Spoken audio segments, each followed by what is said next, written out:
ठीक है, और हमने कुछ हटके कर दिया तो अब उसका तो लिखा नहीं है, नहीं समझे आप। देखो पहले जहाज नहीं होते थे, अगर मैं जहाज में बैठ के दूसरों को हर जहाज में मैं अपना वजन बढ़ा लूँ और जहाज गिर जाए मेरे वजन के कारण, नहीं समझे, ऊपर चढ़ता हुआ, ऊपर चढ़ने के बाद तो जहाज गिर जाए मेरे वजन के कारण 100 आदमी मर जाए, मुझे क्या पता है यमराज कौन सा वो देगा, क्योंकि ऋषियों ने तो लिखा ही नहीं था जहाज में बैठ के कोई अपना वजन बढ़ा लेगा और लोग जहाज डूब जाएगा या गिर जाएगा तो ये होगा। फिर ठीक है कि नहीं समझे। अब मैं किसी के घर में एसी दान कर दूँ और एसी फट जाए और उससे 4 आदमियों की मृत्यु हो जाए, तो इसका यमराज ने फल कोई लिखा ही है इसका किसी भी ग्रंथ में, क्यों पहले एसी होते नहीं थे। ठीक है, आए समझ में। यमराज को बार बार अपनी लिस्ट चेक करनी पड़ती है, पदार्थ देखने पड़ते हैं संसार में कौन कौन से नए आए हैं, नहीं समझे। यमराज के खाते में तो मैंने इतने पदार्थ नए आ चुके हैं कुछ नहीं। ठीक है, कोई मोबाइल कान पर लगाना, फट जाए किसी का मोबाइल, आधा जावड़ा उड़ जाए उसका, ठीक है, नहीं समझे। यमराज उस आत्मा को क्या देगा मुझे समझ में नहीं आता। तो भाई फिर मैं यमराज की नई लीला लेके आऊँगा आगे ना, तब तेरे को सारी बात बताऊँगा। ठीक है, ओरा चेक करने से कुछ मतलब नहीं होता, ओरा कभी भी गिर सकता है। सुषुप्ति में जब ओरा होता है वो नीचे गिर जाता है, डाउन हो जाता है। ठीक है, क्योंकि चेतन अपने स्वरूप में चला जाता है और जितना भी मन बुद्धि अहंकार है वो अविद्या में लीन हो जाती है, तो ये गिरता बढ़ता रहता है, इसका कोई वो नहीं है। ओरा क्या होता है आपको ये समझने की आवश्यकता नहीं, आपको तो भगवान का शब्द है। आपको एक बात जानिए कि 8 कलाओं का मानव होता है, वो 8 कलाओं तक अगर सीमित है तो वही महापुरुष भी होता है, 8 कलाओं में नहीं। तो हमारे ऋषि हुए हैं वो इतनी कलाओं में महापुरुष आगे ना समझो। हाँ, फिर हम 5 से 6 कला के बीच में ही रहते हैं, नहीं समझे। एक और भी जैसे आज बुद्धिजीवी आया था, वो कह रहा था मांस खाए बिना शरीर में जान नहीं बनती। क्या नहीं बनती? मांस खाए बिना शरीर में जान नहीं बनती, है ना। ईश्वर ने भी खाया। हाँ, देखो महर्षि दयानंद ने कौन सा मांस खाया था मुझे ये समझ में नहीं आता है। पता है थोड़े बलशाली थे, कितने बलशाली थे। जैसे गाय और बकरी ये सब तो घास खाती है, इसके शरीर में घास नहीं है, इसके शरीर से ही तो मांस वगैरह सब खाते हैं, वैसे ही खाते हैं। मांस मिलता था उनको, ठीक है, गाय पाला करते थे, गाय चराया करते थे, ठीक है। उसी दूध दही में उन्होंने कंस और चाणूर जैसी बड़ी भुजा वाले आदमियों को मार दिया, राक्षसों को मार दिया। और कितने राक्षस मारे उसके, कंस के, बकासुर, अघासुर, हैं जी, मयासुर, दंतासुर, पता नहीं कितने कितने मार दिए। ठीक है, बस उसको ये लगता है कि ये खाते थे कंदमूल, राम के लिए लिखा हुआ है, भगवान राम के लिए। उनका जीवन इतना सात्विक था, उनको मर्यादा पुरुषोत्तम, वो मर्यादा पुरुषोत्तम इसलिए तो थे, उन्होंने किसी के जीवन में बाधा नहीं पहुंचाई। वो तो ये सोच रहे हैं हिरण को मारने चले थे, शिकार करने चले थे, मारने बताने के लिए। ठीक है, तो ये तो मूर्खता है, उनको भी पता था ये सोने का हिरण, उनको भी पता था। और उसकी माया थी, वो हिरण तो देखो उसमें सुगंधी बहुत थी, कितनी थी, जैसे कस्तूरी की सुगंधी होती है, ऐसे उसने सारे वन में उस टाइम कस्तूरी फैला दी थी। तो सीता जी विमोहित हो गई थी कि मुझे तो मेरे प्रभु यही चाहिए, ठीक है, मैं इसको अपने आंगन में बांधूंगी, इसकी खुशबू आती रहेगी, दूर दूर तक फैलेगी। तो उसका विस्तार वो देख रही थी ना, ऐसे। वो ये सोचे कि वो मांस के लिए उसका वध कर रहे थे, तो फिर खाया क्यों नहीं, वहीं पका लेते, खा लेते। है कहीं वर्णन, कहीं वर्णन नहीं। लेकिन क्या कहते हैं, हम मूर्ख बन जाते हैं, किसी की बातों में आ जाते हैं, फिर संगत का बड़ा असर पाता है। ठीक है, बहुत सारे लोग ऐसे हैं जो शास्त्रों को घुमाते रहते हैं आगे ना, वरदान में। उनको ये नहीं पता जो जिसका इष्ट है उसी से सारी दुनिया चली है, उसी से सारी दुनिया बनी है। कोई दुर्गा को अपना इष्ट मानता है तो दुर्गा से ही सब उत्पत्ति है, कोई शिव को अपना इष्ट मानता है तो शिव से ही सारी उत्पत्ति है, कोई विष्णु को अपना इष्ट मानता है तो विष्णु से ही सारी उत्पत्ति है, और कोई सूर्य को अपना इष्ट मानता है तो सूर्य से ही सारी उत्पत्ति है, कोई अग्नि को अपना इष्ट मानता है तो अग्नि से ही सारी उत्पत्ति है आगे ना। वो इन 5 पदार्थों में से किसी को भी इष्ट मानता है तो उससे ही सारी उत्पत्ति हो जाएगी, है। फिर सब सारे पृथ्वी के आकार में ही टिकाई देंगे। तो पृथ्वी अपनी जगह सतह पे है तभी तो जल टिका हुआ है, और जल अपनी सतह पे है तभी तो वायु उस पर घूमती है, और वायु अपनी सतह पे है तभी तो उसके ऊपर आकाश है, नहीं समझा। फिर तो कोई कहता है आपका ओरा चेक कर रहे हैं, ये कर रहे हैं, वो कर रहे हैं, उसको पता ही नहीं है ओरा क्या है। ठीक है, ओरा तो एक अंग्रेजी का वर्ड है, लेकिन आपका चैतन्य हमेशा चमत्कृत करने वाला है। चैतन्य कब प्रभावशाली नहीं था, कब शक्तिशाली नहीं था, अरे वो करोड़ों सूर्य के बराबर कहते हैं आत्मदर्शन कि करोड़ों सूर्य का दर्शन हो गया, ऐसे आत्मदर्शन। कितनी बड़ी बात है, कहते हैं कि नहीं कहते?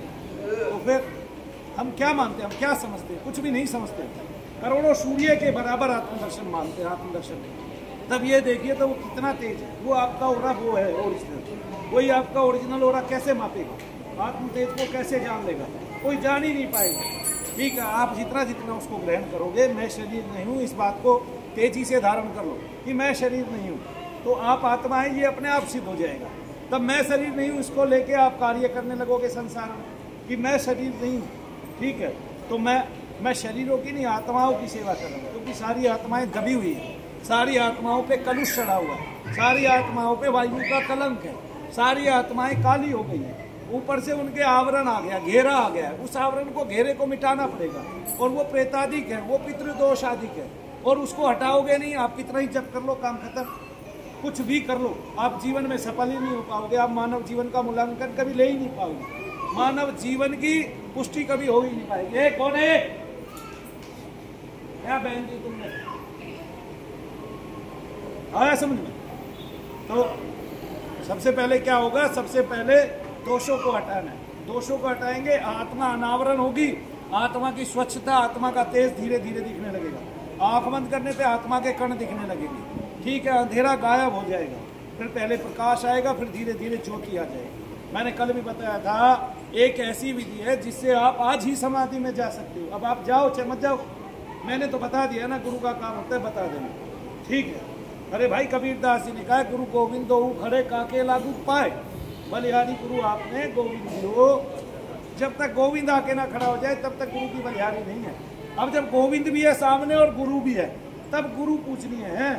वैसे गुरु पूजनीय नहीं है जिसने गोविंद का पता तो बता दिया और मिलाया है नहीं, मिले भी नहीं है गोविंद, और पता भी नहीं चला गोविंद कहाँ है कहाँ नहीं। तो फिर ये कहने से कि वो फला लोक में रहता है, मिल गया हमें, है जी।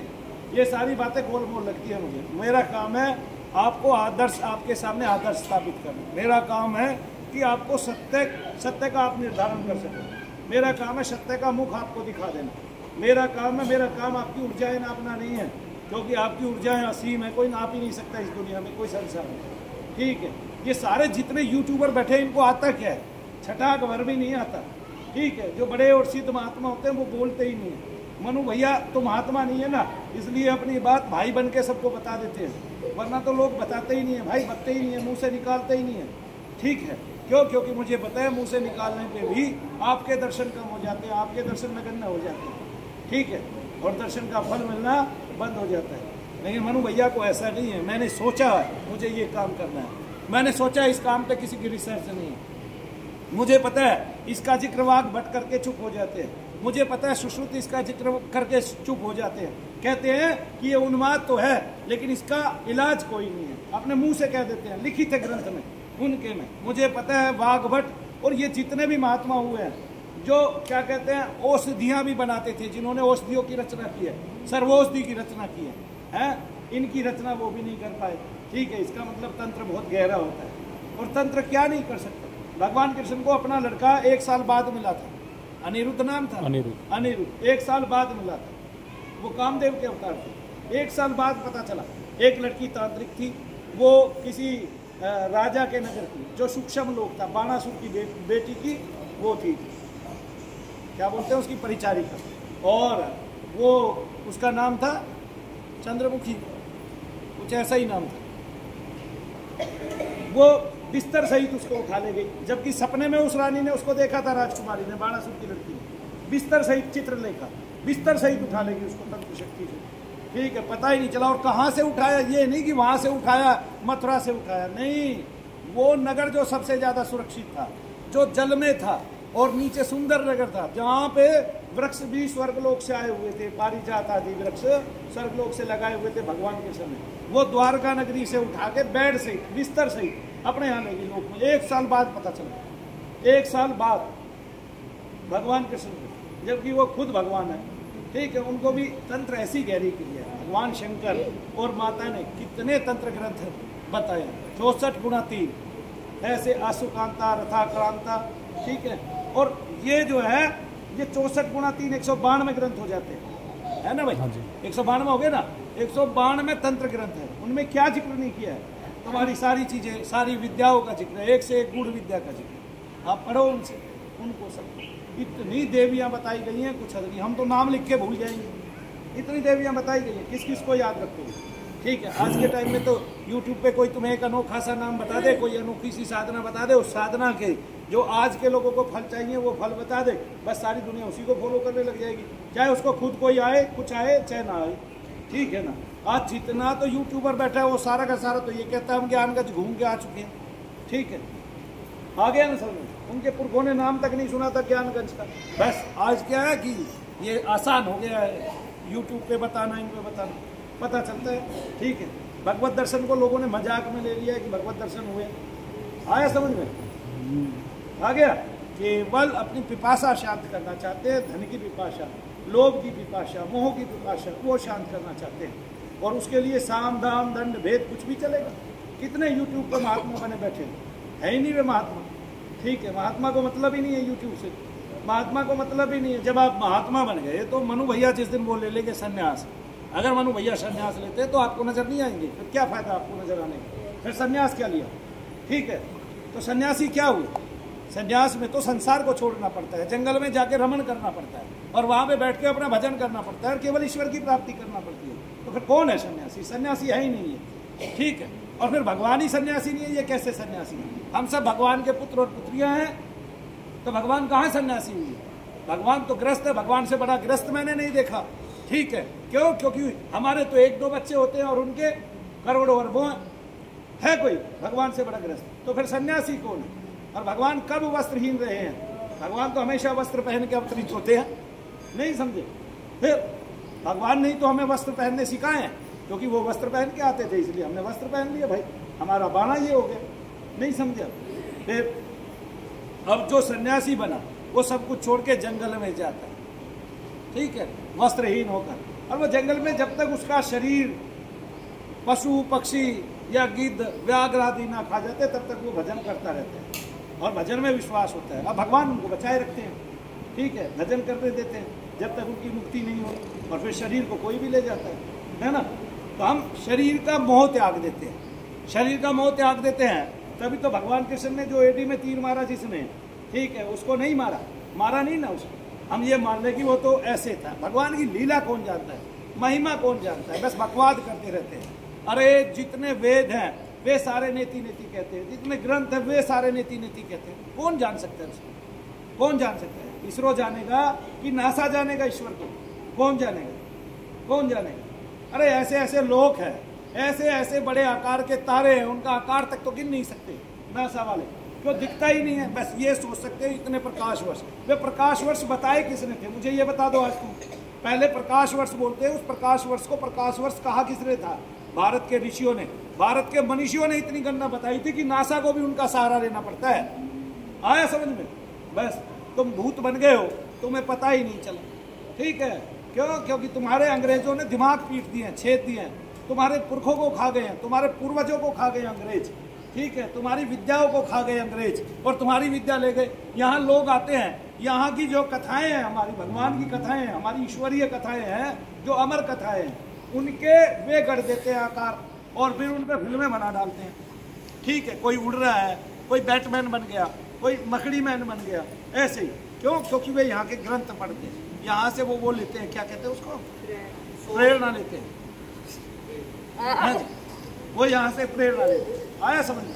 तो हम, हमारे जैसा कोई ना था, ना है, ना होगा। हम अपनी अगर परंपराओं पे लौट आए तो सब कुछ जो है वो बहुत भारी पड़ेगा सारी दुनिया, और भारत तभी गुरु हो सकता है। ऐसे गुरु नहीं होगा कि आप बाबा जो है ना 100 ग्राम सामग्री 1,000 रुपए की बेच रहा है, 2,000 रुपए की बेच रहे हैं। ऐसे गुरु नहीं होगा कि यहाँ का बाबा योग भी सिखा रहा है और क्या कहते हैं वो भी बता रहा है, दुनिया भर की कंपनियां भी चला रहे हैं। ऐसे विश्व गुरु नहीं होगा, ठीक है। उसके लिए कुछ अलग करना पड़ेगा। तो फिर जो मंत्र औषधि है, जो मुक्त की है, जिससे लोगों का कल्याण होता है, वो आजमानी पड़ेगी, वो प्रक्रिया करके दिखानी पड़ेगी। तो दिखाएंगे कैसे? वो एक आदमी यहाँ पे वो सर्टिफिकेट से लेके घूम रहा है, आइए खड़े हो गए।